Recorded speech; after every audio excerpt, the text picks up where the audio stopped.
गंजाम जिलार दलीय नेता और कर्मी राज्य कांग्रेस भवन में आयोजित होईछि एक गुरुत्वपूर्ण बैठक। ए गुरुत्वपूर्ण संगठनात्मक बैठक में अंशग्रहण करथिले पीसीसी सभापति भक्त दास।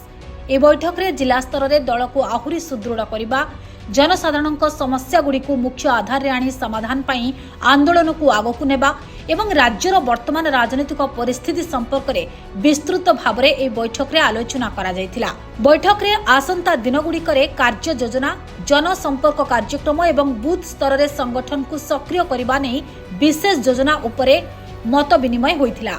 विशेषकर शिक्षा, स्वास्थ्य, चाषी समस्या, युव बेपारी एवं मूल्य वृद्धि उपरे दल अधिक सक्रिय भूमिका निर्वाह करने आवश्यक बोली मत प्रकाश पाइथिला। यह सहित ग्रामीण स्तर शहर पर्यंत दलीय एकता को सुदृढ़ करने, नूतन कर्मी को संगठन सह जोड़िबा एवं लोकमानक समस्या को राजनैतिक मंच रे सख्त भाव में उठाइबा उपरे गुरुत्व दिया जायतिला। शेष में दल को तृणमूल स्तर सुदृढ़ करी आगामी राजनैतिक चैलेंज को सफलतार सहित सामना करने समस्त कर्मी को यह बैठक में आह्वान दिया जायतिला।